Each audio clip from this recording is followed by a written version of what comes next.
vai continuar com essa parte de metabolismo, só que a gente vai entrar na parte de metabolismo de ácidos nucleicos, né? A gente viu lá na aula das macromoléculas a importância dos ácidos nucleicos, que eles carregam toda a informação genética para permitir que um organismo sobreviva, mas como é que essa informação genética ela é transcrita, como é que ela é traduzida a chegar numa forma funcional. Então nós vamos ver o metabolismo do DNA, do RNA e das proteínas. Se por acaso não der tempo, novamente, eu gravo o restante da aula do mesmo jeito. Deu certo a aula que eu gravei?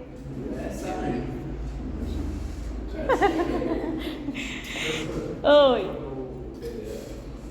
Mandei, ele já mandou. Mandei pouco pra trás. É porque o Wi-Fi ele tá meio ruim, pode ser que não tenha. Eu só consegui ali embaixo da escada, senão não tinha baixado os slides não. Então vamos lá, eu sei que a gente já viu isso aqui, mas para que a gente retome, né, já que está na quinta, a gente viu na terceira semana, eu vou precisar pincelar por cima novamente algumas coisinhas, tá? Então vamos entrar primeiro mencionando os nucleotídeos. Os nucleotídeos, como vocês viram, são compostos por uma base nitrogenada, que pode ser uma pirimidina, né, citosina, timina ou uracila, ou uma purina, que pode ser adenina ou a guanina. Então, uma pentose, que no caso do DNA vai ser a desoxirribose, que é quando se tem um hidrogênio ligado ao carbono 2, por isso desoxi, a falta do oxigênio. E no RNA a gente tem uma ribose, que é quando a gente tem uma hidroxila ligada a esse carbono 2 da pentose. E por fim, o terceiro componente do nucleotídeo é o fosfato, que vai se ligar à pentose através da esterificação do carbono 5 dessa pentose, liberando uma molécula de água, que é o que a gente chama de ligação N-glicosídica, certo? Então, os nucleotídeos consecutivos, vocês também viram, são unidos covalentemente pelas ligações fosfodiéster, que acontecem entre o fosfato do carbono 5 da pentose e a hidroxila do carbono 3 do outro nucleotídeo, certo?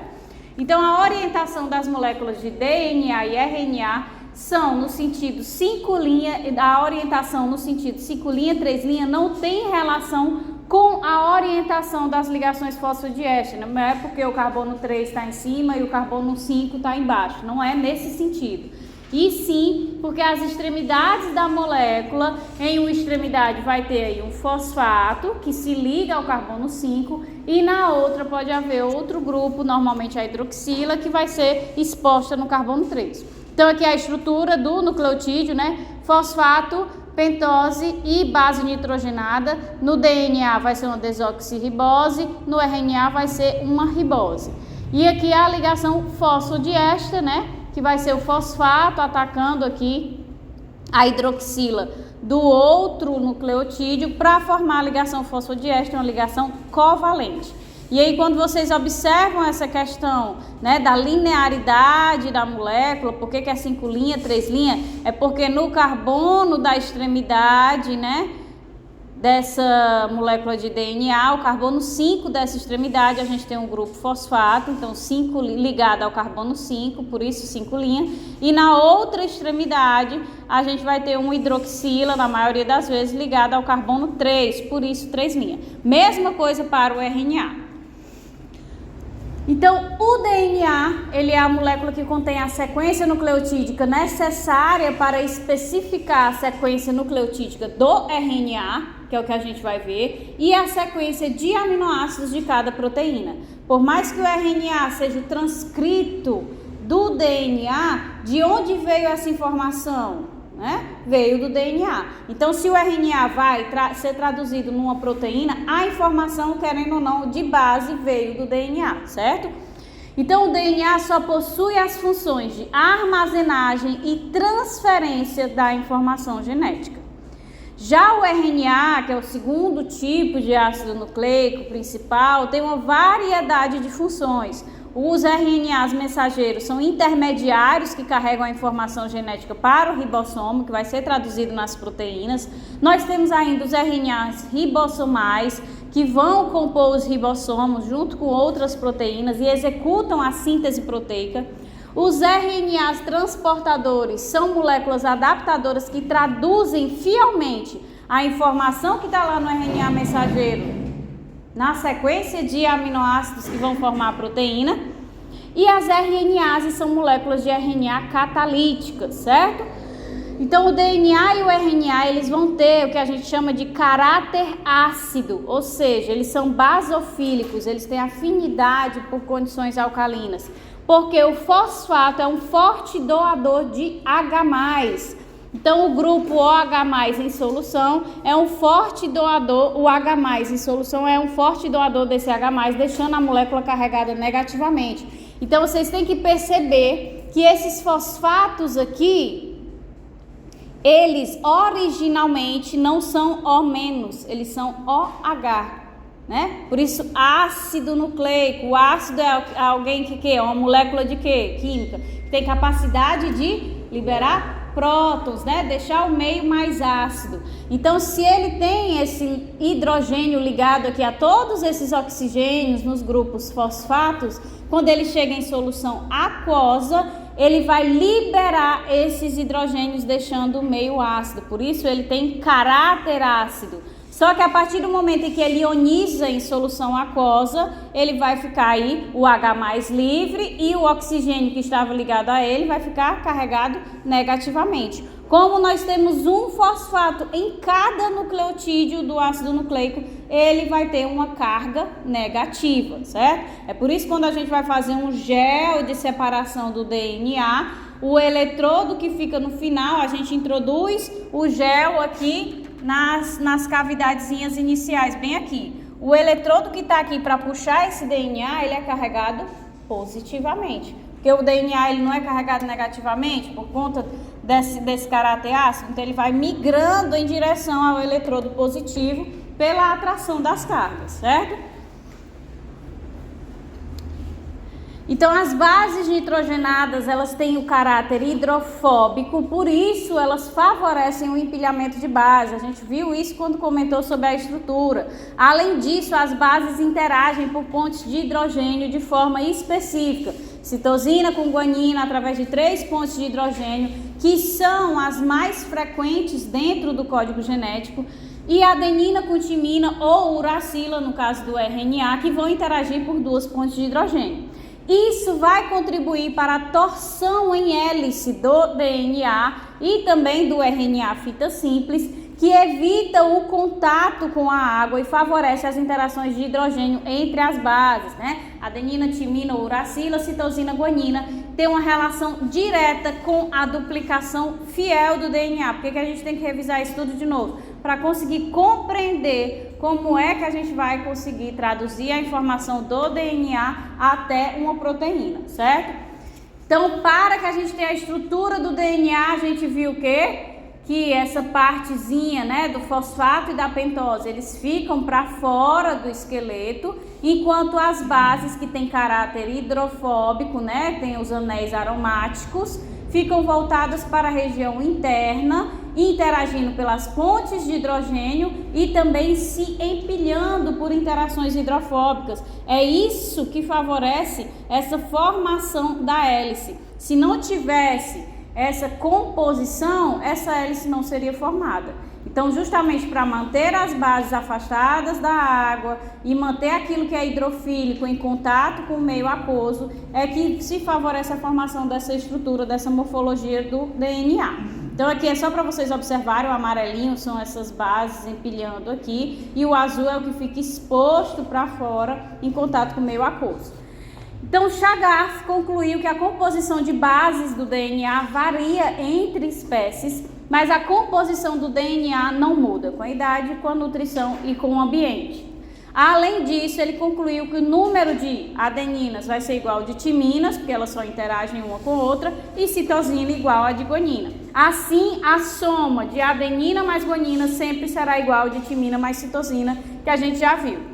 Com isso, Watson e Crick postularam um modelo de 2 cadeias de DNA helicoidais, né? Elas giram sobre o próprio eixo graças a essas interações que acontecem entre seus componentes, de forma antiparalela, com as pentoses para fora, em contato com o meio aquoso, e as bases empilhadas dentro. Essa conformação helicoidal favorece a formação aqui alternada de sucos maiores e sucos menores, certo? Então a gente tem o suco maior e suco menor, depois suco maior e suco menor de novo, tá?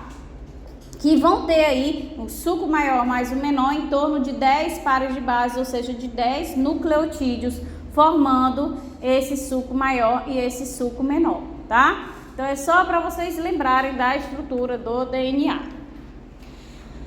Então esses achados, né, de como é que a estrutura do DNA se forma, indicaram que as cadeias de DNA não são idênticas e sim complementares. Assim, identificou-se que o processo de replicação desse DNA para a transmissão da informação genética deve estar relacionado com a separação e síntese de uma cadeia complementar às cadeias moldes que foram separadas. Sequências palindrômicas, tri ou tetraplex estão envolvidas na regulação da expressão gênica. Ah, professora, quer dizer que o DNA também pode ter 3 cadeias ou até 4 cadeias, ou até mesmo sequências que vão parear que é o que a gente chama de sequências palindrômicas, que vão parear tão igualmente que ela faz um grampo, ela se fecha.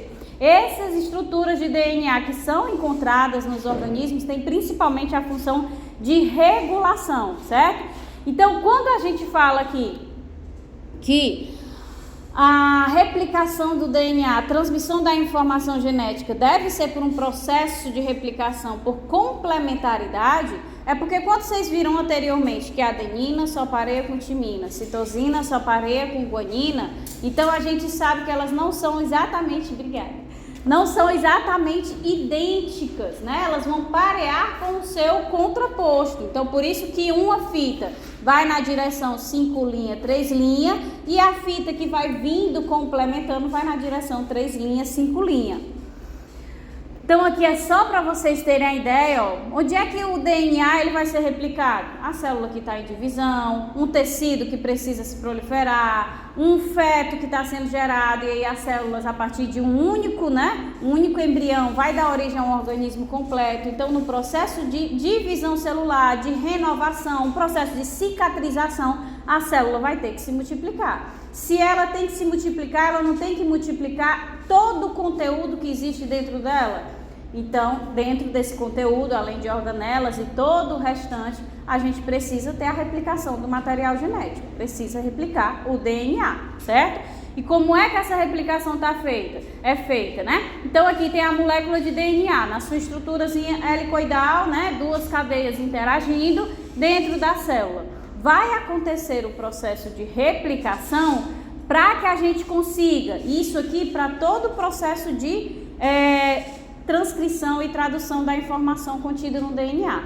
Se ele é uma dupla fita, para que eu consiga ler a informação que contém nele, eu preciso separar essas fitas, tá? Então, no processo de replicação, eu separo as fitas dessa molécula de DNA. Lá no processo de transcrição, né, quando é para produzir o RNA mensageiro, eu também separo essas fitas para conseguir fazer isso.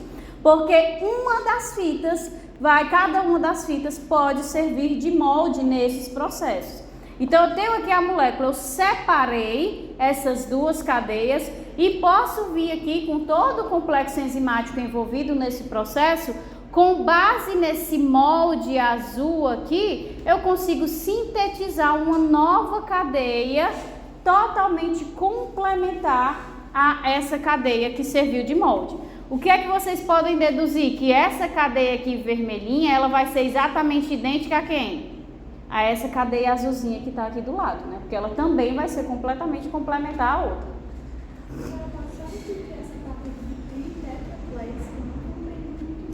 Pronto, é porque a gente tem a ideia de que o DNA só vai existir aí como informação genética, né, para armazenar em dupla hélice. Mas não, existem outras formas de estrutura do DNA além da dupla hélice.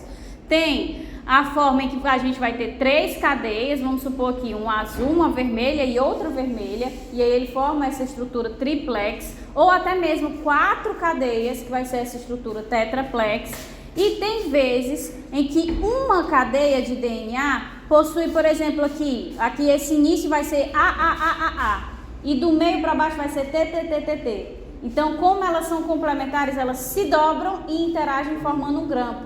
Essas outras estruturas que existem da molécula de DNA, estão envolvidas no processo de regulação da expressão gênica, certo? Então, beleza. Replicação vai ser aí feito com base na complementaridade das fitas.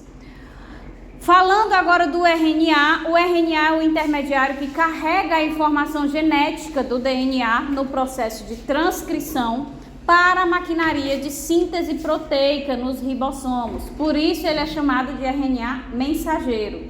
Então a descoberta foi graças a observações da presença de RNA tanto no citoplasma como no núcleo, além do aumento da quantidade de proteína sendo sintetizada quando havia o aumento também da concentração de RNA. Então, quando o RNA mensageiro codifica para apenas uma proteína, a gente chama ele de monocistrônico, e quando ele codifica para várias proteínas, a gente chama de policistrônico. Professora, esse 5,3 está relacionado ao contagem do carbono, né? As extremidades. Certo.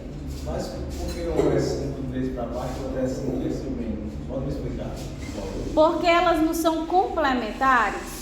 Então a base, o nucleotídeo que vem na posição seguinte, ele vira, é como se ele estivesse na posição oposta. Então deixa eu voltar aqui. Cadê o nucleotídeo? Pronto, tá vendo aqui que essa base está posicionada para cima? Da linha que vai na direção seguinte, é como se ela estivesse posicionada para baixo. Então, em vez do fosfato tá para o carbono 5' para cima, se eu viro essa molécula, você concorda que ele tá no carbono 5' para baixo, não é isso? É como se ela estivesse na posição inversa. Então, é a questão das extremidades. A 5' vai ter aqui o carbono 5 ligado ao fosfato, a 3' a hidroxila ligado ao carbono 3. E se eu tivesse aqui a representação da fita complementar, né? 3', 5', esse 3' ia ter aqui o carbono 3 ligado à hidroxila, certo? E lá embaixo ia ter o fosfato ligado ao carbono 5, certo? Se eu tivesse a representação da fita complementar, entendeu? Ah, a fita complementar. Porque tipo, eu tinha visto duas complementares e outras duas complementares. Né? Sim. Então, onde é? Aqui, né, que eu tava? Pronto. Então, se descobriu o RNA por isso, porque quando se observou, olha, ele está presente tanto no núcleo como no citoplasma. Isso é um sinal que ele traz alguma coisa do núcleo, que é onde está o material genético, e traz para o citoplasma. E depois se observou que quanto maior a concentração dele, havia também uma maior concentração de proteína. É assim que a gente consegue traduzir a informação genética em algo funcional, a proteína funcional. Tá? Então, quando a gente tem aqui a codificação de um gene do DNA num RNA mensageiro e ele só vai codificar para uma proteína, né, para um gene, a gente tem que esse RNA é monocistrônico, certo? Quando esse RNA mensageiro ele traz a informação de mais genes, de 2 ou mais genes, ou seja, quando ele for sendo traduzido, ele vai gerar 1, 2, 3 proteínas. Então a gente fala que esse RNA mensageiro ele é policistrônico, certo? Aquele negócio Pré. Não, aí é do splice, né? Da remoção dos introns. Não nesse sentido do que ele vai codificar. Os splices é o que a gente vai ver no processamento, mais na frente. É outra coisa. Que são introns e exons, Explicar, não, né? A gente vai... Eu não sei nem o que é, eu estou perdido. Os exons são as regiões codantes, é o que vai, à medida que a gente vai juntando, eles vai dar algum resultado que tenha funcionalidade. Os introns, que era o que antigamente se chamava de DNA lixo, né? Que é um termo totalmente errado hoje, é o que vai se removendo, né? Mas ele tem várias funções. Acreditava-se que não. Por que existe esses pedaços? Eles têm que ser removidos, né? Então não serve para nada, mas serve. Ele tem função de sinalização, eles têm função de regulação, principalmente da expressão gênica. Então eles se ligam lá nos promotores e fazem esse papel de regulação. Então eles não são DNA lixo, né? Eles têm uma função, tá? Alguma coisa parecida com heterocromatina e eurocromatina? Não. Qual é a diferença entre eurocromatina e heterocromatina? A eucromatina é a parte mais descondensada do DNA, que é o que está sempre sendo transcrito. Então, por exemplo, na eucromatina, eu vou ter os genes que codificam as proteínas da respiração. Por quê? Porque todas as células precisam respirar o tempo todo. E né? Não, na heterocromatina e na eucromatina nós temos genes todos, temos exons, temos introns, tem todos os genes. A diferença é que a eucromatina é o que é constantemente transcrito, então ela precisa estar mais descondensada para facilitar a separação das fitas, e a heterocromatina é aquilo que só vai ser transcrito em alguma situação específica, entendeu? E aí ela está mais condensada. Hétero mais condensada, a eu está mais solto, o DNA está um pouco menos condensado, entendeu? Não é errado falar, por exemplo, que a eucromatina do DNA é funcional e a hetero não funcional. Não, é totalmente errado. Eu ouvi minha vida inteira isso aí. A eucromatina está mais relacionada a funções específicas de células de tecidos específicos. Isso, exatamente, que é o que é expresso constitutivamente. Então ela sempre está ali descondensada para facilitar a transcrição constante. A heterocromatina não, é só, o indivíduo adoeceu, precisa de determinado gene específico, aí que vai descondensar aquela região da heterocromatina para ser expressa. Tem alguma explicação, por exemplo, que algo que o RNA, o DNA é a PP1, Tem, a gente vai já chegar lá. Mas Tá. Tem uma explicação, né? Evolutivamente. Tu ia falar outra coisa? Aproveitando que a senhora colocou nessa imagem, por exemplo, pegando aquela do total, essa fita vermelha do lado, dos 5 linhas para os 3 linhas descendo, e a outra complementar, essa azul, teria o sentido parecido com aquela outra vermelha, 3 linhas. Essa aqui, Não, essa outra. essa aqui é 3 linhas, 5 linhas. É a mesma coisa, ó, dessa vermelha, Certo. da que está sendo sintetizada do outro lado. Por quê? Porque são complementares, certo? Aí eu não posso dizer que tipo, essa azul e a outra vermelha lá da direita, elas são semelhantes, mas não são iguais, né? Até Não, porque elas tá são tudo diferente. iguais. São iguais. São iguais. Se eu estou fazendo a produção do organismo e a gente viu lá com o Chagas que o DNA ele não muda com o ambiente, com a idade, com nada. Ou seja, todas as células do meu organismo contêm o mesmo DNA, certo? Então, se para a célula se proliferar, ela tem que replicar fielmente o DNA. É idêntico, entendeu? Só que é semi-conservativa. Metade veio da mãe, né, da célula progenitora, e a outra metade foi sintetizada de forma nova. Então é exatamente idêntico a essa outra azul aqui. Aí, então é só para representar mesmo, né?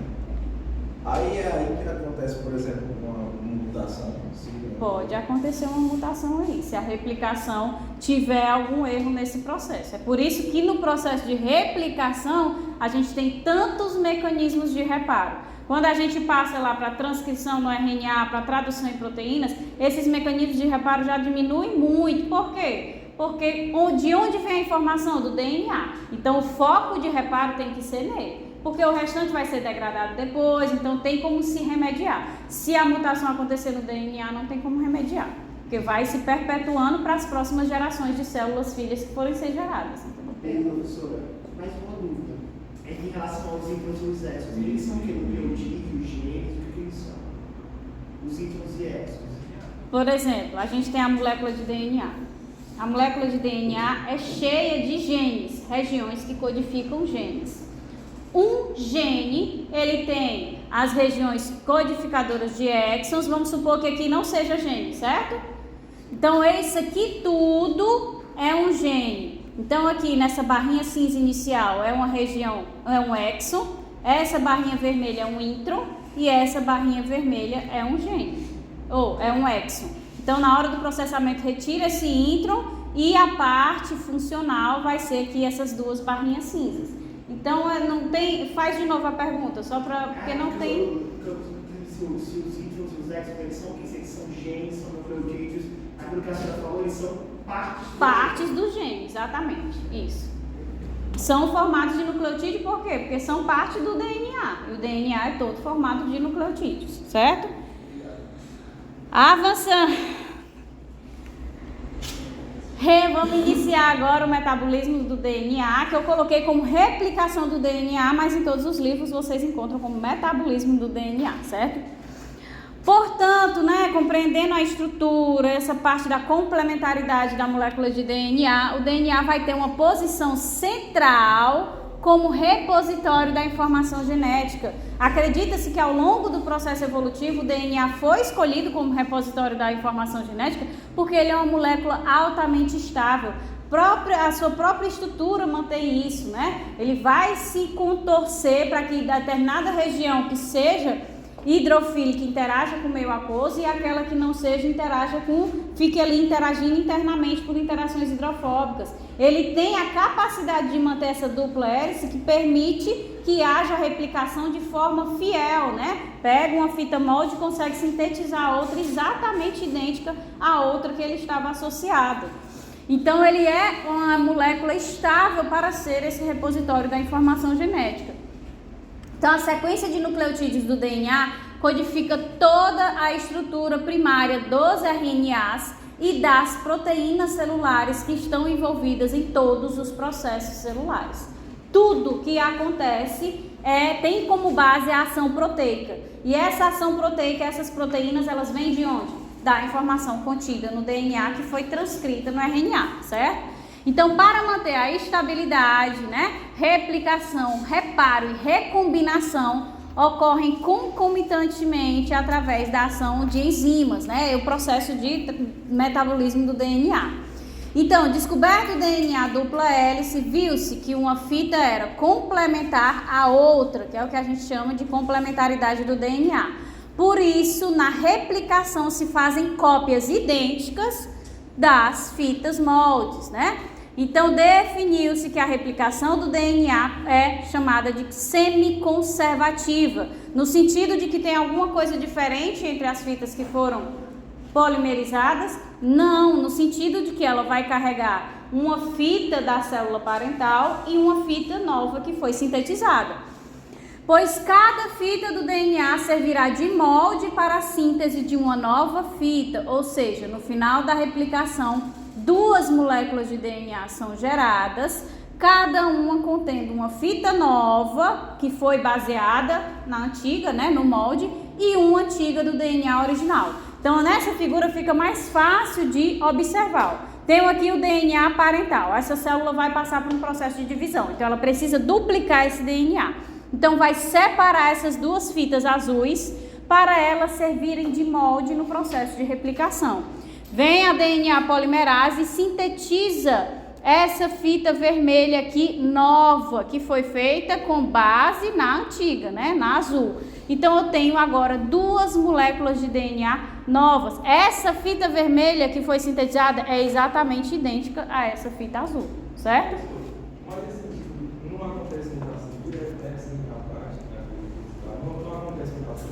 Aí então não vai ser qual a conjugação. Não, em teoria nós estamos trabalhando com a não ocorrência de mutação. No processo, para compreender o processo de replicação, a gente tem que admitir que não está acontecendo mutação, certo? E se acontecer, nós temos, como eu já disse, vários mecanismos de reparo para tentar minimizar que essas mutações aconteçam.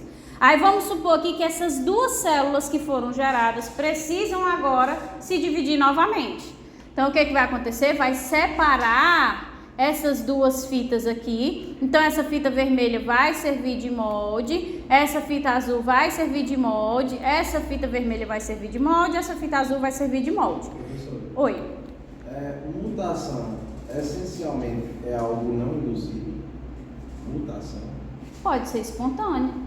Mutação espontânea é aquela que acontece por qualquer fenômeno natural. Então, se eu estou exposta ao sol, radiação ultravioleta, a mutação incide no meu DNA, a luz incide no meu DNA, causa uma mutação, foi uma mutação espontânea, entendeu? É diferente do composto químico, qualquer coisa natural é uma mutação espontânea. É porque assim, eu posso estar enganado, mas eu acho que em algum lugar que mutação é espontânea. Mas se for, por exemplo, influência de algum agente químico, já teria outro nome. Exatamente. Quando é de fenômeno natural, radiação ultravioleta, né? A idade, a pessoa está ficando idosa e aí a sua DNA polimerase já não está mais tão eficaz no mecanismo de reparo, aí acontece os processos de mutação espontânea. Agora, se eu estou exposta a uma radiação, a um composto químico determinado, um agrotóxico, constantemente, aí é uma mutação que vai ser induzida, entendeu? Não vai ser espontânea, é diferente. Mas é mutação. Então aqui, né, a gente vai ter uma parte de mutação, certo? Eu tô com medo já de ter que gravar mais 2 aulas, porque a gente não tá avançando, né? E tá assim, ó. O quê? Não, é Bárbara. Vai ser regulação da expressão gênica. Professora, eu já ouvi falar que existe, em que situação é que existe DNA triplorésis? Normal dentro do organismo, é sintetizado, né, o DNA, é um pedaço, não é, por exemplo, o genoma que tem milhões de pares de base, não é isso. São pequenas moléculas. O que é que caracteriza um DNA? O nucleotídeo tem a presença de quê? A desoxirribose ou uma das 4 bases nitrogenadas que inclui a timina. O que caracteriza um DNA é isso. Ele não precisa ter milhões de pares de bases. Então, se eu tenho aqui uma molécula de DNA que vai ter aí 6 nucleotídeos, aí ele faz 3 cadeias desses mesmos 6 nucleotídeos e forma um tríplex, ele tem função de regulação. Então, existem nucleotídeos dentro da célula para o metabolismo celular. E esses nucleotídeos vão ser polimerizados para sintetizar esses tríplex, esses tetraplex, certo? Que são essas regiões que vão regular. Por que a intensidade do DNA é triplorésis? Porque ao nível escolar é o que vocês precisam saber, entendeu? Só entra nessa parte de tríplex quem vai trabalhar com material genético, entendeu? Para compreender, eu quero saber a expressão do gene. Aí, eu vi que tem essa molécula aqui que está interferindo na expressão dele. Então, é só quando você vai adentrar na pesquisa que você entra nessa parte. Então, aqui, ó, a gente separa essas fitas aí, ó. Essa fita azul aqui vai vir uma DNA polimerase e vai sintetizar uma cadeia complementar a ela. Essa fita vermelha nova aqui vai ser exatamente igual a essa fita vermelha, certo? Essa fita azul separada, né? Também vai vir uma DNA polimerase sintetizar uma fita complementar a ela. E ela vai ser exatamente idêntica a essa vermelha. E as vermelhas a mesma coisa. Ela vai servir de molde para a DNA polimerase fazer a fita complementar a ela. E ela vai ser exatamente idêntica a essa azul. Então, no processo de replicação do DNA, como está escrito aqui, uma fita vai servir de molde e outra nova será sintetizada exatamente igual. Por quê? Se eu estou dividindo a célula, eu tenho que manter os seus constituintes exatamente idênticos. Então, no processo de multiplicação, de regeneração, de cicatrização, eu tenho que proliferar essas células com o DNA exatamente idêntico. Mas aqui uma fita é azul, outra fita é vermelha. Só a título de representação, para facilitar a compreensão, tá? Mas todas essas 4 moléculas de DNA aqui são idênticas, ok? É tipo assim, essa vermelha é só para dizer que foi gerado, né? Isso, exatamente. Aqui. Então, a replicação é altamente coordenada. As fitas, elas são desenroladas e depois replicadas simultaneamente, né? Então, primeiro, forma-se uma alça, que é o que a gente chama de bolha. Foi o que eu falei no início, o DNA, para que ele caiba dentro da célula, ele é totalmente condensado, né? Espiralado para poder caber dentro do núcleo. Então, como é que a gente vai fazer a replicação desse DNA se ele parece um emaranhado? Então, a gente vai precisar desenrolar esse DNA, né? Dele deixar de ser tão espiralado e separar essas fitas. Então, nesse processo vai se formar essa bolha. No ponto de replicação inicial, que é o que a gente chama de ORI, é a origem de replicação, e existem vários pontos desse ao longo do DNA, certo? Então, tem várias origens de replicação ao longo do DNA em que proteínas vão se ligar, fazer o desenrolamento e a separação dessas fitas, ou seja, vamos ter várias bolhas sendo formadas nesse DNA para que ele possa ser replicado. As extremidades das alças são chamadas forquilhas de replicação bidirecionais. As duas fitas opostas, né, a fita 5' 3', a 3' 5', são separadas e permitem assim a replicação semiconservativa iniciar. Então, a nova fita sempre será sintetizada na direção 5', 3'. Por quê? Porque a DNA polimerase só consegue adicionar um novo nucleotídeo à hidroxila da extremidade 3' livre. Então eu separei as fitas. Eu tenho uma fita que está na direção 5 linha, 3 linha, e a outra fita está na direção 3 linha, 5 linha. Espera aí, só um minuto. Facilitar aqui para vocês. Então eu tenho uma fita aqui que está na direção 5 linha, 3 linha, e tenho a outra fita complementar que eu já separei na direção 5 linha, 3 linha. Se eu só posso sintetizar a nova molécula de DNA na direção 5 linha, 3 linha, isso significa, por exemplo, que essa daqui vai ser sintetizada direto, né, nessa direção, porque ela é sintetizada na direção 5 linha, 3 linha, e a outra vai vir sendo sintetizada de baixo para cima, não é isso? Então essa aqui vai vir sendo sintetizada de baixo para cima, ou seja, nessa direção. Então uma vai ser sintetizada em uma direção e a outra sintetizada na outra direção.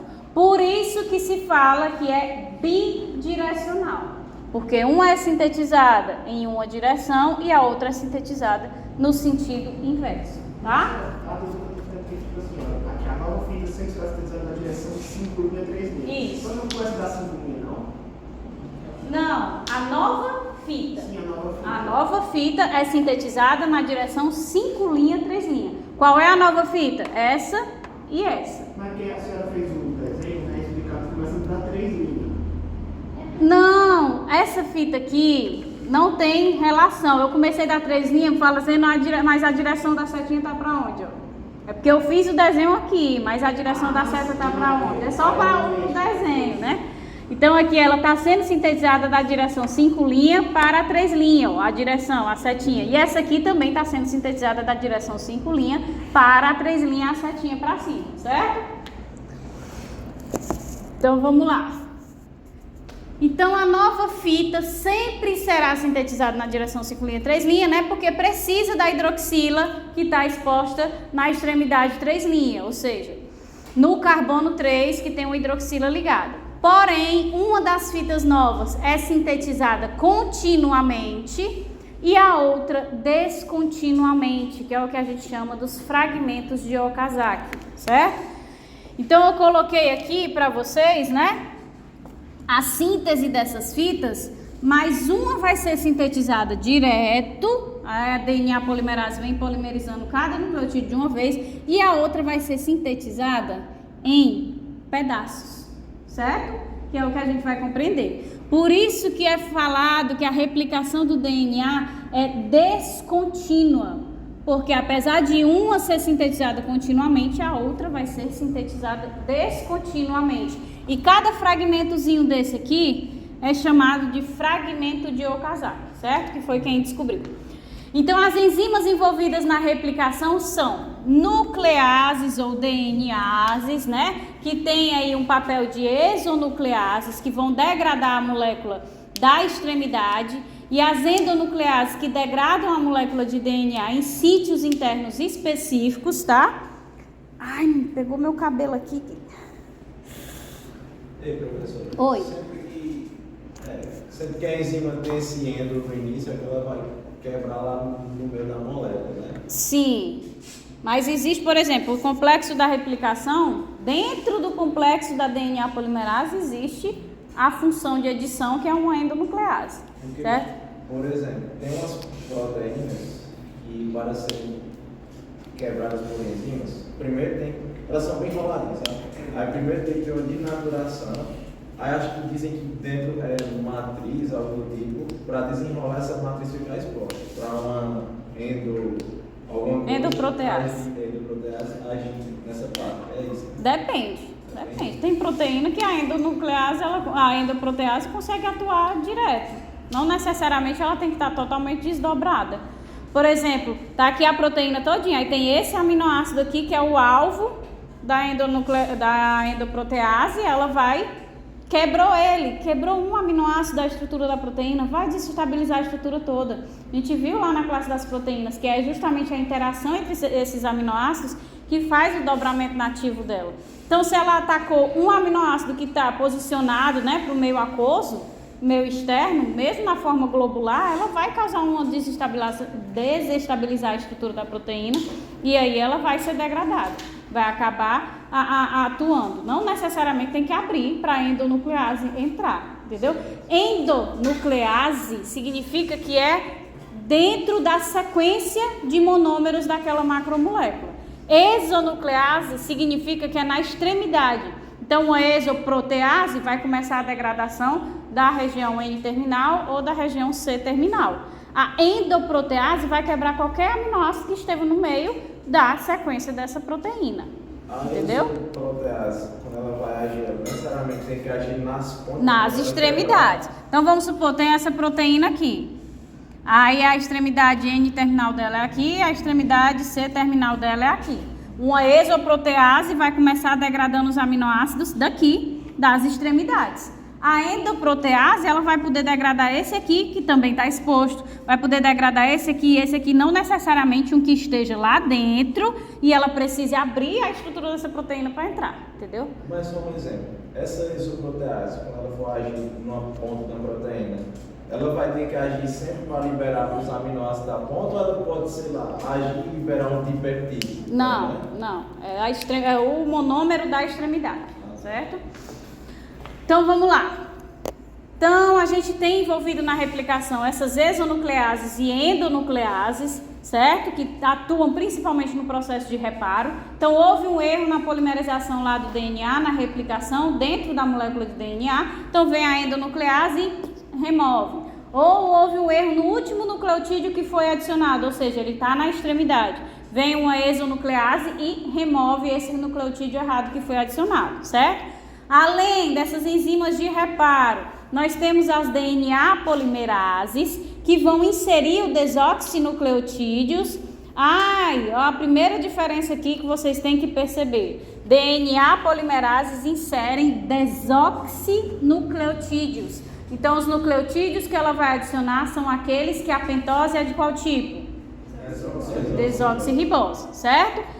Que é o que a gente chama de DNTPs. E ela vai fazer isso através do ataque nucleofílico da hidroxila, da extremidade 3' da fita, em crescimento, ao fosfato do DNTP. Isso vai aumentar a cadeia em um nucleotídeo, liberando um pirofosfato. Então, que reação é essa? Que a hidroxila do carbono 3 ataca o fosfato do carbono 5 do outro nucleotídeo. Que ligação é essa? Fosfodiéster, exatamente. Então, a DNA polimerase, ela traz junto a ela o DNTP, o desoxinucleotídeo, e catalisa a formação da ligação fosfodiéster, certo? Entre os nucleotídeos. Então, vamos lá. Temos ainda a ação da enzima helicase. Como é que a gente vai conseguir separar as fitas do DNA se todo o processo metabólico da célula vai aí? A gente tem as histonas, tem uma série de proteínas envolvidas para condensar esse DNA para que ele caiba dentro do núcleo. Aí como é que a gente vai conseguir separar? Com gasto de energia através da ação da enzima helicase. Ela quem vai fazer a separação das fitas do DNA. Além disso, a gente vai ter a ação de enzimas topoisomerases. Se eu tenho uma molécula extremamente condensada e eu abro, eu separo as fitas, eu vou causar um estresse na morfologia desse DNA, Para estabilizar esse estresse que é gerado pela helicase, eu tenho essas enzimas aqui, topoisomerases, que aliviam o estresse estrutural dessa separação. Temos também a ação das enzimas primases, que sintetizam os primers ou iniciadores. Professora, a senhora falou que a DNA polimerase ela faz a ligação fosfodiéster. Ela vai fazer essa ligação fosfodiéster com quem? Se ela está trazendo o desoxinucleotídeo e ela vai ligar esse primeiro desoxinucleotídeo a quem? A fita molde não é para interagir só pelas bases nitrogenadas. Não, ela vai ligar esse primeiro desoxinucleotídeo a um iniciador, uma pequena cadeiazinha de DNA, que quem é que confecciona essa primeira cadeia de DNA? A primase. Então aqui, nesse sentido, 5', 3', para que a replicação aconteça, a gente vem a primase e sintetiza, complementar a fita molde, um primer, um iniciador com nucleotídeos, certo? Agora que vai entrar a DNA polimerase e vai continuar o processo de polimerização.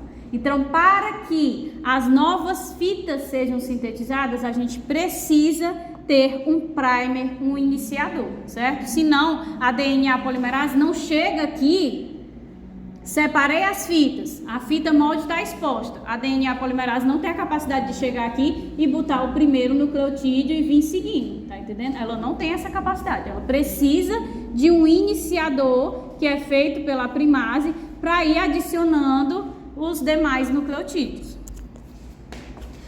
E por fim nós temos a DNA ligase. Fica mais fácil para vocês visualizarem, principalmente aqui. O que foi que eu disse para vocês na síntese da fita descontínua? Que ela é feita em fragmentos. Então vocês estão observando aqui que a gente tem um corte, né? A separação desses fragmentos. Quem é que vai unir esses fragmentos? A enzima DNA ligase. Ela vem e une os fragmentos de Okazaki, certo? Então ela sela o corte deixado após a remoção dos primers pela DNA polimerase, unindo os fragmentos de Okazaki. Essas enzimas, junto com as proteínas SSB, estabilizam as fitas abertas, formam o que a gente chama de replissomo. Então, além de todas essas enzimas, a gente ainda tem a participação das proteínas SSB, certo? As SSBs, elas têm a mesma função praticamente das topoisomerases, aliviar o estresse estrutural. Só que as topoisomerases, elas se ligam na bifurcação, né, onde separou as fitas. Tenho aqui o DNA, aí separei, formei a bolha de replicação aqui. A topoisomerase vai aliviar o estresse se ligando aqui, e essas proteínas SSB, elas se ligam aqui, ó, nas fitas separadas para aliviar esse estresse, tá? Então, todas essas enzimas, junto com as proteínas SSB, formam o que a gente chama de replissomo, porque a replicação do DNA só acontece em a ação conjunta de todas essas moléculas, tá bom?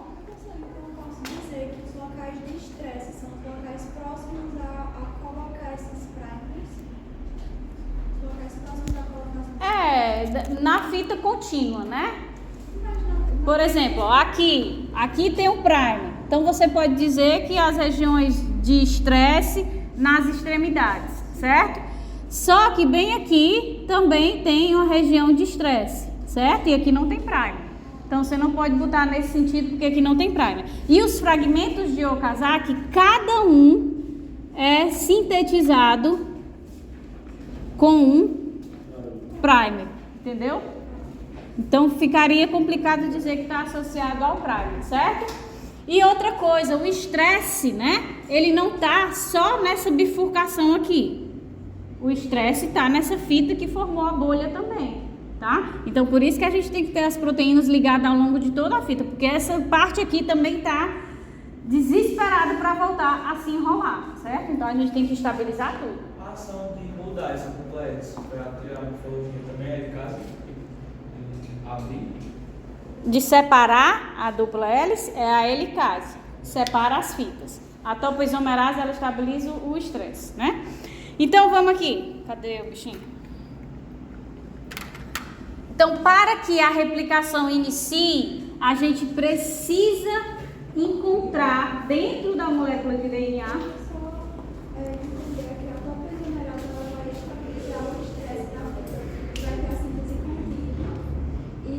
das duas, tá? As duas fitas.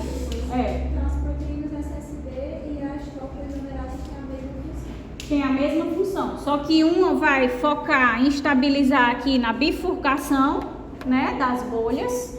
Por exemplo, aqui, ó, formou a bolha. Então, a topoisomerase, ela fica aqui nessa região da bifurcação. E as SSB se ligam a cada uma das fitas moldes, entendeu? Então, para que a replicação inicie, a gente precisa identificar dentro da molécula de DNA as origens de replicação. No nosso DNA existem vários pontos ORI, ou seja, várias origens de replicação.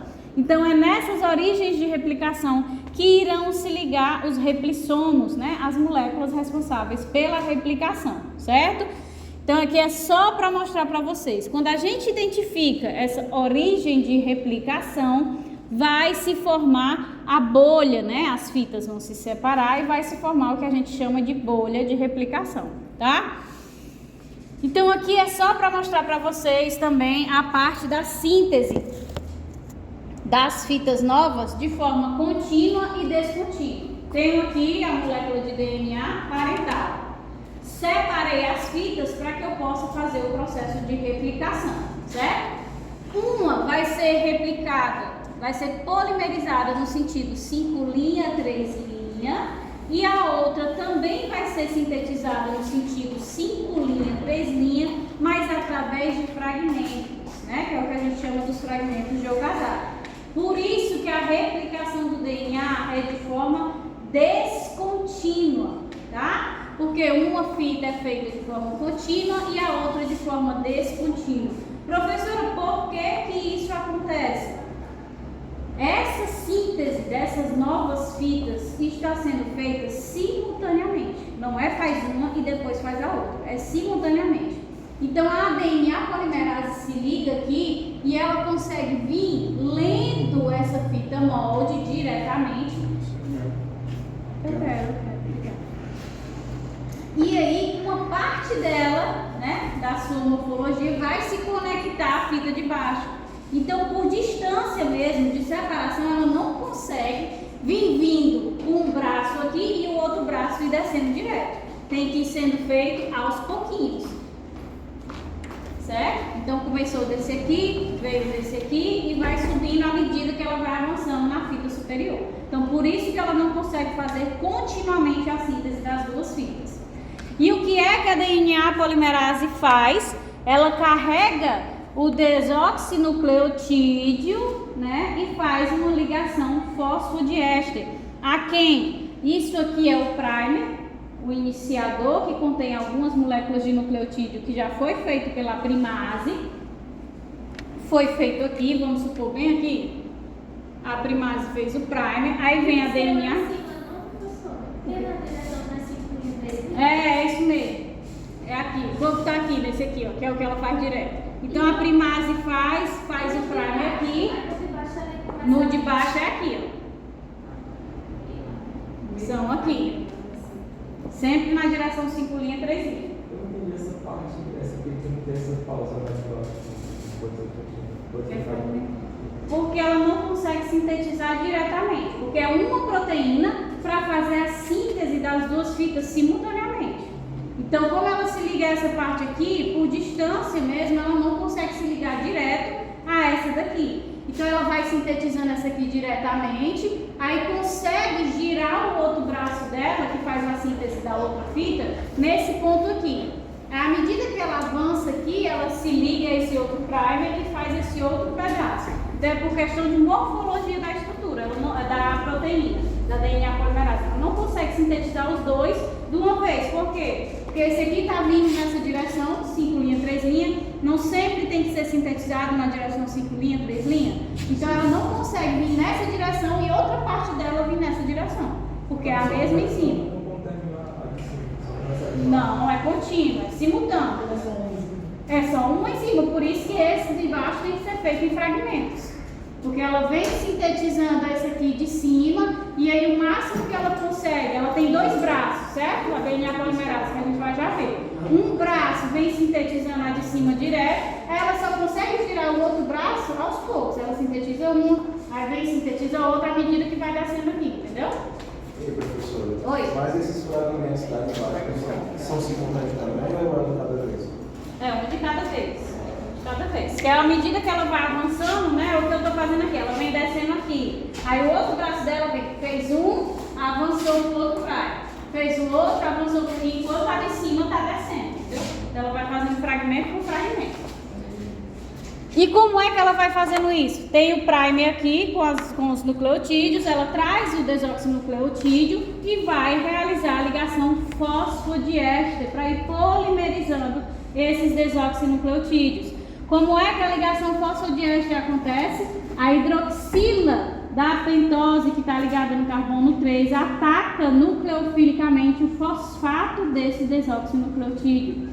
quando ela ataca esse fosfato, faz a ligação covalente fosfodiéster, liberando um pirofosfato inorgânico e aí fazendo a interação com o próximo nucleotídeo, certo? Que é a ligação fosfodiéster. Ok, gente? Então vamos avançando. Aqui, ó, para vocês visualizarem, que a gente vai ver um por um, né? Mas o complexo geral do replissomo. O que é o replissomo? A gente tem a DNA helicase, que vai girando aqui, separando as fitas de DNA, certo? Aí essa DNA helicase vai gerar uma tensão, aí vem aqui, ó, a topoisomerase se liga na bifurcação para aliviar esse estresse. Além da ação da topoisomerase para aliviar o estresse, a gente vai ter as proteínas SSB se ligando às fitas, certo? Aí a gente vai ter a primase, que vai sintetizar o primer, certo? E vai ter aqui a DNA polimerase. Cadê a DNA polimerase? Não, Léo, pode botar a polimerase. É porque a show não está desenhada, né? Não está desenhada, é. Pronto, aí a DNA polimerase vai vir interagir com esse primer, né? Esse aqui da fita descontínua, esse aqui da fita contínua. Ela interage com os primers e começa a polimerizar os nucleotídeos, certo? Então, temos a presença da topoisomerase, a presença da helicase, a presença da primase, a presença das proteínas SSB e da DNA polimerase. E não está aqui representado, mas no final de tudo nós também vamos ter a ação de quem? Da DNA ligase, que vai unir esses fragmentos de ocasado. Isso é o replissomo que faz o processo de replicação do DNA.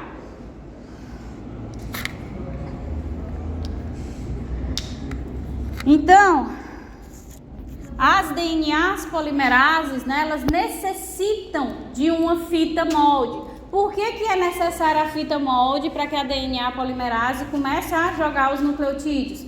Porque ela vai escolher, eu não mostrei anteriormente que ela carrega o desoxinucleotídeo e faz a ligação fosfodiéster? A DNA ligada vai fazer qual função? Ela vai unir os fragmentos de ocasado. Porque eles são feitos separadamente, então alguém vai ter que realizar a união desses fragmentos. Então eu não mostrei para vocês que a DNA polimerase, ela faz a ligação fosfodiéster porque ela vai carregando os desoxinucleotídeos. Então, como é que ela vai escolher qual é o desoxinucleotídeo correto? Como é que ela vai saber se eu vou pegar adenina, citosina, timina ou guanina? Ela tem que ter uma fita molde para poder escolher corretamente esse fragmento. Certo?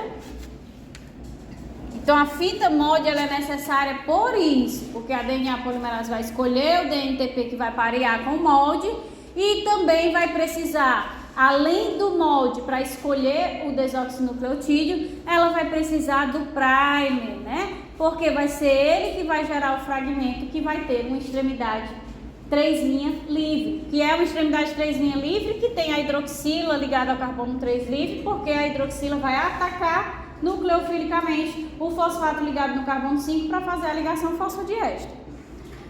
A processividade de uma DNA polimerase é a capacidade dela de adicionar nucleotídeos antes de se dissociar da molécula de DNA. Existem DNA polimerases que adicionam um nucleotídeo e já sai.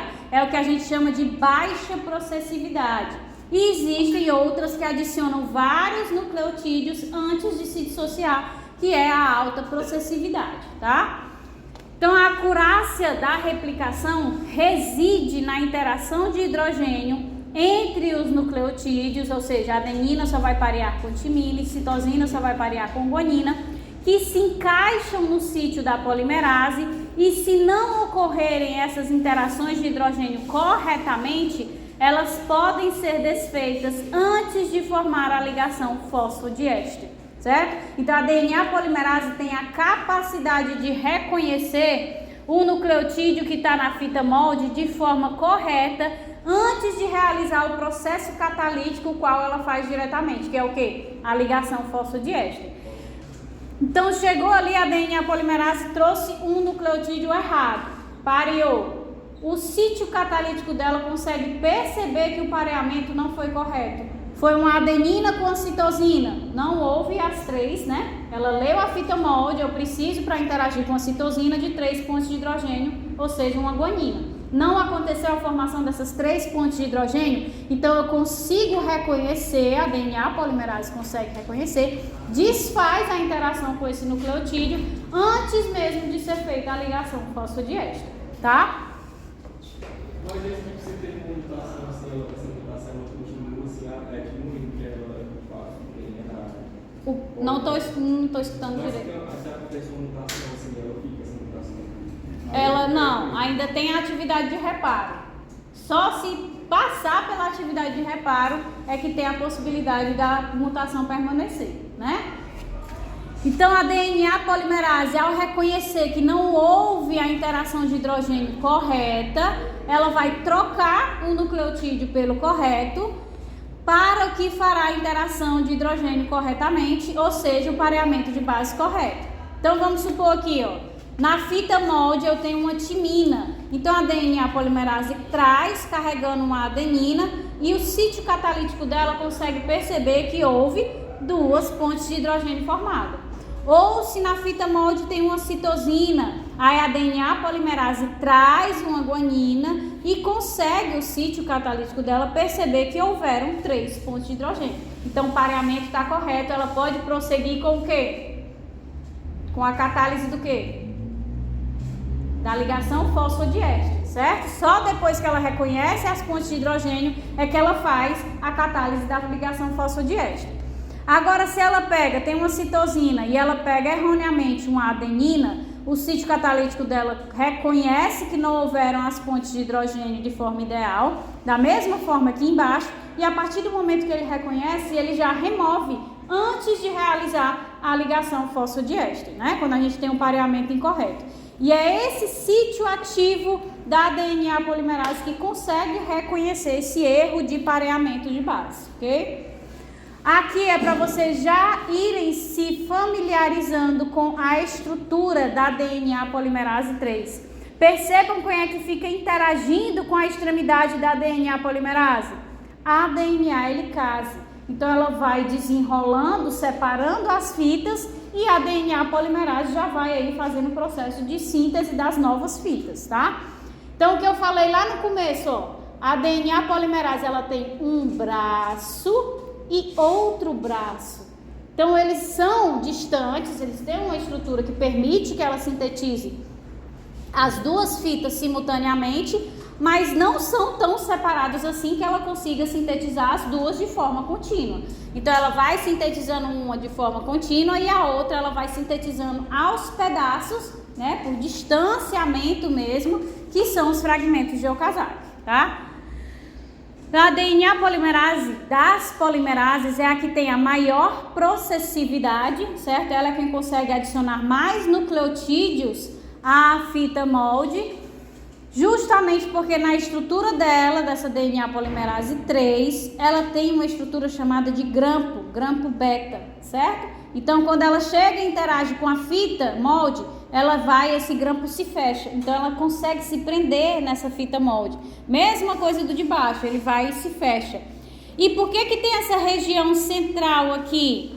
Esse grampo que é gerado na fita, que vai ser sintetizada em fragmentos, ele não vai poder ser muito forte que mantém ela presa ali, né? Ele tem que ir fechando, faz a síntese do fragmento e ele tem que pular para o outro primer para fazer o outro fragmento. Então essa região central é quem recicla esses grampos, porque cada vez que ela vai se ligando a um primer de um fragmento novo, ela vai tendo que tirar aqui esses grampos, que é o que a gente vai ver, vai ficar mais fácil de visualizar, tá? Professora, Oi. então cada fragmento vai ter um primer próprio. Vai sim. Certo. Além disso, a DNA polimerase tem associada a ela uma atividade de edição 3' 5' exonucleásica, né? Ou seja, que vai atuar na extremidade. Essa atividade de edição exonucleásica verifica cada nucleotídeo após a sua adição. Se ela reconhece que foi errado, então quando tem um pareamento incorreto, ela consegue reconhecer e já trocar o nucleotídeo antes de formar a ligação fosfodiéster. Mas se por acaso tem algum problema na DNA polimerase e ela não reconheceu o pareamento incorreto das pontes de hidrogênio e fez a ligação fosfodiéster entre nucleotídeos que não pareiam corretamente, ela ainda consegue corrigir através da atividade de edição 3' 5' exonucleásica. Então ela reconhece se está errado, remove esse nucleotídeo e reinicia a sua ação. É como se ela avançasse e voltasse para trás, por isso, ó, 3', 5', ela está sintetizando na direção 5', 3', aí ela volta um nucleotídeo. Se ela está voltando, ela está indo agora na direção 3', 5'. Então ela volta um nucleotídeo para ver se está tudo ok. Se tiver tudo ok, ela continua. Se não tiver, ela reconhece que está errado, remove e reinicia a polimerização, tá? Então aqui, ó, lá vem a DNA polimerase polimerizando os nucleotídeos. Aqui é uma adenina na fita molde, então ela precisa pegar o desoxinucleotídeo da timina. Ela pegou erroneamente a citosina, não reconheceu que houve o pareamento das pontes de hidrogênio de forma errada e polimerizou a citosina aqui com a adenina. Depois que ela adiciona a citosina à adenina, faz a ligação fosfodiéster, ela vai voltar para trás, ou seja, a setinha para cá, né? Atividade de edição 3', 5', ela volta, reconhece que esse nucleotídeo está errado, ó, ele não está encaixando aqui com a adenina e ela consegue removê-lo, ela desfaz a ligação fosfodiéster e vai polimerizar agora o nucleotídeo correto, certo? Existem 5 DNA polimerases na Escherichia coli, nós também temos várias, né, nos eucariotos. A gente tem a 1, a 2, a 3, a 4 e a 5. A 1, ela tem mais função de reparo, ela atua na edição 3', 5', e mais raro na atividade exonucleásica 5', 3', né? Quando ela perde esse fragmento que tem atividade exonucleásica, a gente chama de fragmento de Clennon. E ela também pode atuar na remoção dos primers. Quando a gente estiver vendo a replicação em si, as fases, a gente vai ver que a DNA polimerase 3 é a principal responsável por polimerizar os nucleotídeos e também remover os primers, certo? Mas algumas vezes a DNA polimerase 1 pode se ligar à fita de DNA nova que está sendo sintetizada e ir removendo esses fragmentos também. Ela também pode ter essa função. A polimerase 3 é a principal enzima da replicação, ela vai possuir aí 13 subunidades, 10 dessas subunidades são diferentes e tem 4 subunidades betas, que é onde se ligam os grampos, que esse grampo é que vai impedir que ela se dissocie rápido, por isso ela é a que tem a maior processividade. Já a polimerase 2 e 4 e 5, elas têm função aí na reparação das fitas já sintetizadas. Então já terminei o processo de replicação. Essas DNA polimerases aqui têm a capacidade de ir lendo essas fitas novas e ver se elas acham algum erro. Aí elas removem o nucleotídeo errado e adicionam o nucleotídeo correto, tá? A 1 também, mas é porque a 1 ela faz durante o processo de polimerização. Ela está avançando, ela volta e faz, ela volta e faz. A 2, a 4 e a 5 reparam as fitas sintetizadas, já foram finalizadas, certo? Então a síntese do DNA ela vai ser dividida em 3 estágios, tá? Iniciação, alongamento e terminação. Para que a gente compreenda o processo da melhor forma, a gente vai ver como é que acontece em E. coli, certo? Então, a iniciação envolve 10 proteínas que abrem a hélice do DNA. Então, nós temos inicialmente DNAs que se ligam a moléculas de ATP, porque esse processo é um processo que exige gasto de energia. E depois que se ligam aos ATPs, elas se ligam à região do DNA que é rica em adenina e timina, que é o que a gente chama de Tata Box, que acredito que é o que vocês vão ver hoje à tarde, que é onde a gente tem o processo de regulação da expressão de genes, né, e de iniciação do processo de replicação. Então, essa região, quando vocês forem entrar na parte de informática médica, se a gente for fazer a anotação do gene, então a gente pega uma região grande do gene e vocês vão conseguir identificar no gene essa região Tata Box, né? Que é onde vai se ligar essas DNAs As que ajudam no processo de início da separação das fitas de DNA.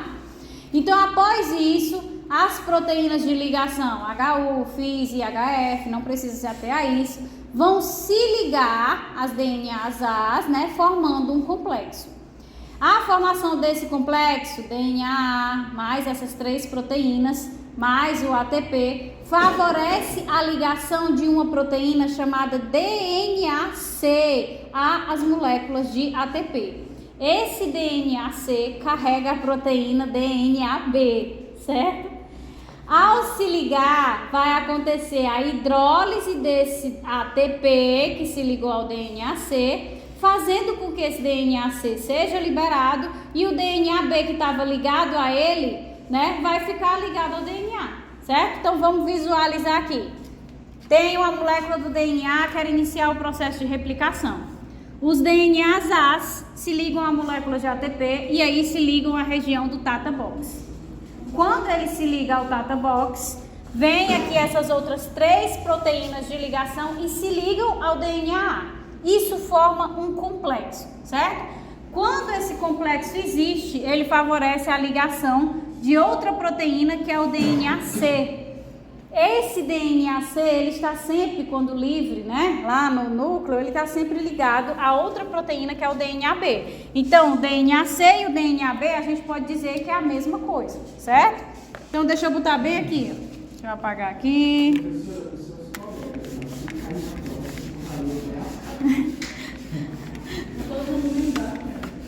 Vai dar certo, vai dar certo. Ó, tenho aqui a molécula de DNA, certo? Formei a bolha. Vai vir a molécula, o Tata Box, ele fica numa região que a gente chama menos 10, menos 35, porque é antes da região codante do gene. Aí a gente vem e se liga aqui, os DNAs As se ligaram a essa região que vai iniciar a replicação. Beleza. Esses DNAs As, eles estão ligados a moléculas de ATP, certo? Quando ele se liga, ele favorece a ligação de proteínas de ligação a ele. Se ligou às proteínas de ligação. Isso formou um complexo, certo? Quando se forma esse complexo, vem a proteína, ó, DNAC, que está ligada ao DNAB. Aí ele vem aqui, ó, quando tem a formação do complexo e se liga ao complexo, certo? E aí o que é que vai acontecer? Vai haver a hidrólise desse ATP. Quando hidrolisa, oi? DNAC e DNAB são proteínas ou são um tipo de DNA? São proteínas. São proteínas. É, são proteínas. É porque como tem a nomenclatura de DNA, mas são proteínas, tá?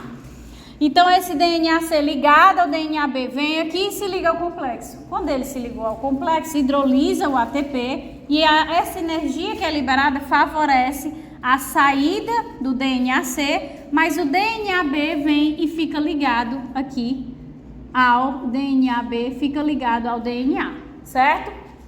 Esse DNAB é o que nós, eucariotos, é a proteína o quê? Helicase. Então, quem vai catalisar a separação dessas fitas aqui é o DNAB ou helicase, certo? Ok. Então, ela vai desenrolando essas fitas, criando que a gente chama de forquilha de replicação.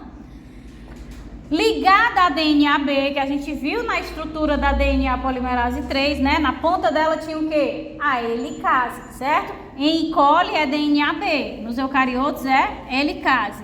Ligado à helicase está a DNA polimerase 3, certo? E a replicação vai acontecendo. Paralelamente ao início da replicação, as proteínas SSB se ligam às fitas molde, né, para estabilizar. Aqui são as SSBs. Enquanto a DNA girase ou topoisomerase, a topoisomerase tem dois nomes, certo? Ela é girase ou ela é topoisomerase. Vai aliviar o estresse topológico. Então a topoisomerase vai se ligar bem aqui, que eu não vou riscar, porque já está tudo riscado. Então ela se liga bem aqui para aliviar a tensão da separação das fitas, certo? Então aqui na imagem, cadê? Tem aqui? Tem, pronto, ó. Ligada à DNA polimerase, a gente tem a helicase ou DNA B, né? Pronto. Oi. Para você, seria bom a gente saber mais como funciona o geral ou também tem que saber o nome de cada enzima, tipo essas coisas assim, o que a senhora sugere pra gente? Minha gente, eu não digo assim, por mim seria mais assim, como é que acontece o processo, né? Só que para descrever como é que é o processo, por exemplo, vou descrever o processo de replicação. Tem que dizer cada enzima. Aí, como é que inicia, né? Tem que ter a ligação desse complexo para poder vai acontecer. E eu não posso dizer para vocês também, se fosse minha questão, se desse a resposta mais genérica, eu aceitaria, mas não vai ser só minha questão, né? Então, aí tem esse problema. Mas aí, no caso, a gente precisa saber tanto as enzimas para escola quanto para o organismo dos animais. Precisa saber que a DNA B é a helicase das pessoas, que a DNA... Pelo menos que a DNA B é a helicase. Só a partir daí, pelo menos. Aí o resto, né, DNA A que vai se ligar, não precisa não. A DNA B é a helicase, tem que saber. E tipo assim, na semana passada a gente viu o metabolismo, né? E são muitas enzimas mesmo. Aí como é que a gente, tipo, a senhora sugere que a gente coloque algo mais suaves importantes, quando cai assim, suaves importantes, ou realmente descrever cada coisa? Não, na minha, é o que eu estou dizendo, eu não posso falar pelos outros, entendeu? Mas se eu fosse cobrar metabolismo de carboidrato, glicose, qual é a enzima importante? Primeira, terceira e última reação são as irreversíveis, entendeu? Principalmente a PFK1, que é a mais regulada da vida. Mas eu não posso falar isso. Aí se chega outro e diz, quem é que converte o fosfenilpiruvato em piruvato? É enolase. Aí, professora, a senhora disse que era só a primeira, a terceira, a décima, aí lasca, entendeu? Fica difícil. Professor, Oi? da última aula eu fiquei com uma dúvida, porque a primeira enzima que vai fosforilar a glicose é a exoquinase. Mas eu estava estudando, aí eu vi que no fígado é a exoquinase do tipo 4, que é a glicoquinase. É só a variação das células. Mas ela é exoquinase do mesmo jeito. É porque tem várias isoformas, né? Isoformas. Isso, existem várias isoformas. Aí tem a questão das concentrações de glicose na célula, que a enzima vai começar a atuar. É que nem aquele negócio lá, eu vi em algum livro. Que a questão do glicogênio, eles falam que mas tem outras células, só que não é exatamente. Então vamos. Não estava nem passando aqui, olha. O quê? Vocês querem dar... Vamos dar uma pausa depois dessa figura? Bom? É porque eu queria terminar a parte de DNA antes do intervalo. Mas... É outra coisa. Oi. Nós vamos incorporar 3 enzimas. O quê? As enzimas. Mais pouquinho da vez, a onda Isso, exatamente. Porque assim, no semestre passado, o professor do LH fazia a prova do LH. E aí o PPL, os professores do PPL faziam questão do PPL, geralmente a do LH era aberta e as do PPL fechadas. Eu não sei como é que vai ser a prova ainda, mas no semestre anterior, né, foram todas abertas. Cada professor fazia uma questão de uma competência semanal.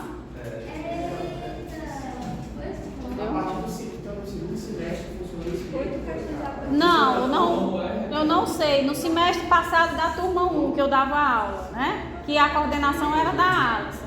Cada professor fez uma questão de uma competência e todas abertas.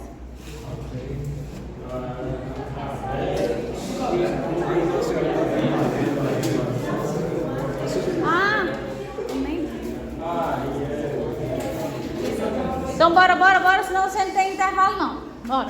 Então vamos lá, minha gente, ó. Aqui está o processo de iniciação da replicação do DNA. Então veio, identificou uma origem de replicação, certo? Identificada essa origem de replicação, vamos já pular aqui para a ligação da DNAB ou helicase. A helicase se liga vem desenrolando as fitas, né? E esse desenrolamento das fitas, ou seja, a separação dessas fitas, vai ser estabilizado o estresse gerado pela DNA polimerase. Então a DNA polimerase, ela vai se ligar nessa região aqui. A DNA helicase, ela vai estar ligada à DNA polimerase 3, certo? O que é que vai acontecer? A gente já viu essa figurinha, né? As proteínas SSB vão estabilizar aqui as fitas que estão sendo abertas, a primase vai vir sintetizando os primers. Dos fragmentos tem esse, e nesse aqui vai ter esse, certo?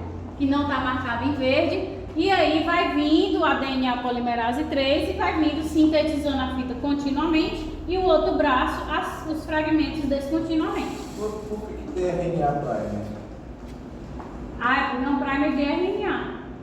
A primase adiciona um primer, o iniciador é o RNA. Então, por exemplo, se ele faz uma sequência de nucleotídeos que tem a uracila, pareando com a adenina da fita molde, então é um RNA porque tem a presença da uracila, certo? Então vem aqui, ó, ela está sintetizando continuamente essa fita e aqui já sintetizou o segundo fragmento. Está finalizando esse segundo fragmento e ela vai pular para o terceiro primer que a primase está adicionando aqui para fazer o terceiro fragmento, certo? Então, beleza. Para iniciação, a gente precisa da ação do replissomo para iniciar todo o processo, tá bom? Então, vocês querem dar uma pausa antes do alongamento? Tá bom.